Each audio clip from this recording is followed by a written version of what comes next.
¿Qué tal amigos? Después de un buen tiempo volvemos con lo que es esta Escuela de Formación Política Virtual y con esta última lección de este segundo módulo que es precisamente el tema de un Marx ecologista. Para comenzar vamos a hacernos la siguiente pregunta y respondernos de forma sincera. ¿Voto papeles cuando camino en la calle? ¿Arrojo la basura, aguas negras al río? ¿Me gusta bañarme, lavarme los platos, regar los sembradíos y plantas con gran cantidad de agua? ¿Dejo la luz prendida cuando salgo del cuarto? ¿Uso desodorante de aerosol? ¿Corto árboles y no los resiembro? Y bueno, son preguntas que quizá nos hagamos frecuentemente. Y las dejamos con la respuesta en el aire, ¿no? Vamos a leer ahora detenidamente un pequeño fragmento del tema ecológico, que precisamente se desarrolla desde la segunda mitad del siglo XX ante los devastadores efectos incluso irreversibles del desarrollo capitalista sobre la naturaleza.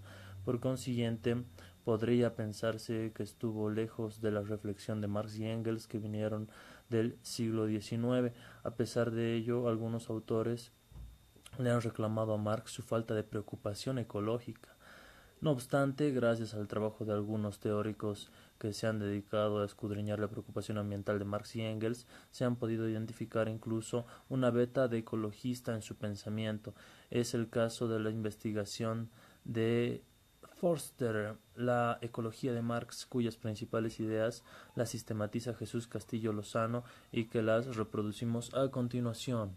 La concepción materialista de la naturaleza de Marx identifica vida, naturaleza y vida convergente dialécticamente con su concepción materialista de la historia para configurar un concepto clave en el análisis marxista como es el metabolismo, la sociedad y naturaleza, y aún más clave es el conocido concepto de fractura metabólica que Marx acuña para designar los efectos del sistema capitalista sobre la interacción entre naturaleza y sociedad.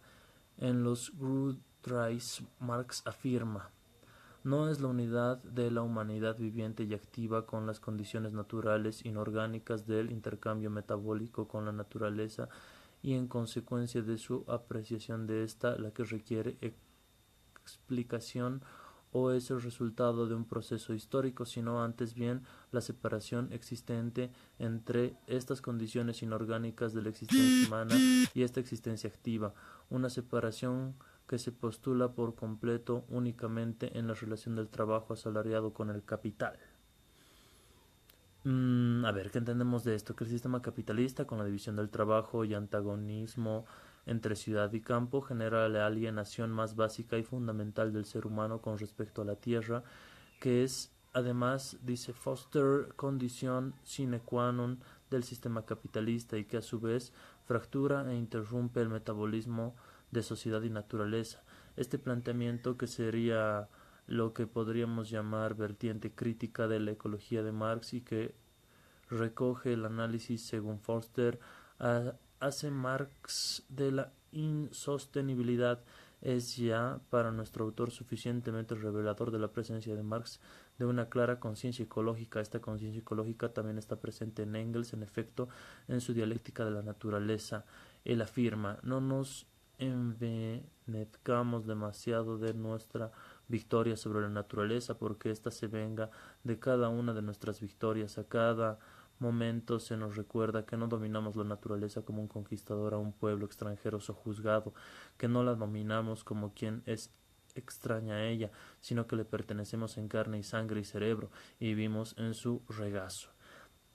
Y pues es evidente que el cambio climático, la crisis medioambiental, es una crisis más del sistema capitalista, al igual que la crisis financiera, las crisis humanitarias, las crisis de valores, la crisis económica. Mm, Todo tiene una interrelación entre la crisis misma de un sistema capitalista y la crisis ecológica es el reflejo de una crisis más de este sistema capitalista. Pero hay además una vertiente alternativa de la ecología de Marx, compatible con la anterior y que la completa hasta llevar a un concepto más amplio de sostenibilidad y que consiste en el trato consciente y racional de la tierra como propiedad comunal permanente, que es además la condición inalienable para la existencia y reproducción de la cadena de generaciones humanas. Esta otra vertiente pretendería la separación de la alienación de la tierra como condición para el restablecimiento de la interacción metabólica entre ser humano y tierra, propiciando y preparando así el advenimiento de la sociedad comunista de productores asociados. La revolución contra el capitalismo requería, en consecuencia, no sólo terminar con sus específicas relaciones de expropiación de trabajo, sino también a través de la regulación nacional de las relaciones metabólicas entre los seres humanos y la naturaleza, por medio de la ciencia y la industria modernas, trascender la alienación con respecto a la tierra, el último fundamento, condición previa del capitalismo. Solamente en estos términos tiene sentido el frecuente llamamiento de Marx a la abolición del trabajo asalariado. Marx y Engels, continúa este profesor Foster que los estudia, contemplan la relación humana con la tierra en términos coevolucionistas, perspectiva que nos permite reconocer que los seres humanos transforman el medio en el que viven, no enteramente a su antojo, sino de acuerdo a las condiciones que proporciona la historia natural. Bellamy Foster reconstruye, pues, una auténtica teoría crítica ecológica marxista que no sólo enfrenta y denuncia las consecuencias del desarrollo capitalista, sino que además se muestra específicamente fructífera para detectar las carencias del pensamiento ecológico actual. Basándose en las concepciones de Marx y Engels, surgió el ecosocialismo, que lanzó su manifiesto ecosocialista promovido por Joel Novell y Michael Lowy en septiembre de 2001, algunos de cuyos fragmentos seleccionados por Castillo Lozano afirman lo siguiente. Es muy importante ver que precisamente el pensamiento de Marx y Engels ya en el siglo XIX dan inicio a el ecosocialismo, ¿no? Cuyo manifiesto tiene los siguientes fragmentos que los vamos a leer a continuación. En nuestra opinión, el sistema capitalista actual no puede regular la crisis de él mismo que él mismo ha puesto en marcha, ni mucho menos superarlo.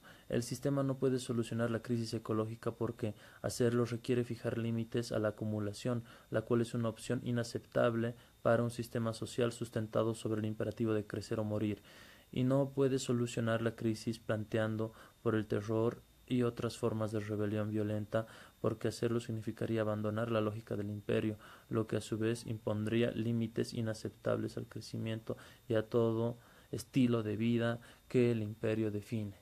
En suma, el sistema capitalista mundial está históricamente arruinado, se ha convertido en un imperio incapaz de adaptarse, cuyo gigantismo extremo revela la debilidad de sus fundamentos. En términos ecológicos es profundamente insostenible y hay que cambiarlo, o mejor dicho, reemplazarlo, si se pretende que el futuro sea digno de vivirse. Es lo que veníamos hablando y explicamos hace un momento, ¿no? Reflejo de la crisis ecológica como una crisis más del sistema capitalista y cómo es parte de él y que el sistema capitalista mismo debe cambiar si queremos y luchamos por un verdadero cambio ecológico en las condiciones de la vida prolongada, si buscamos eso en el planeta Tierra, lo cual debe ser evidentemente toda una vertiente de pensamiento y de acciones más que todo que pues tiendan a ver el planeta en su desarrollo sostenible, lo cual para el sistema capitalista es inaceptable porque ellos buscan crecer, crecer y crecer, y en ese crecer y desarrollo no se encuentra contemplado el hecho de conservar siquiera la naturaleza o el planeta como tal, es decir, la depredación misma del planeta nosotros lo estamos viendo en términos magnificados, y es el hecho de que pues es parte de la lógica del sistema capitalista, ¿no? Así como depreda la fuerza de trabajo, también depreda la vida misma en el planeta Tierra. Ese es el sistema capitalista. Bueno, sobre la base de las tesis marxistas, Castillo Lozano concluye que la crisis ecológica y la crisis de la ruptura social están intensamente interrelacionadas y deben considerarse manifestaciones diversas de las mismas fuerzas estructurales. La primera surge en líneas generales de la industrialización desenfrenada que abruma la capacidad de la tierra para amortiguar y contener la desestabilidad ecológica. La segunda proviene de la forma de imperialismo conocida como mundialización o globalización, con sus efectos desintegradores de las sociedades que se interponen en trayectoria. Por lo demás, esas fuerzas subyacentes son esencialmente aspectos distintos del mismo impulso que es el dinamismo central que mueve el conjunto, la expansión del sistema capitalista global. Esos fueron unos cuantos fragmentos de lo que es el manifiesto ecosocialista.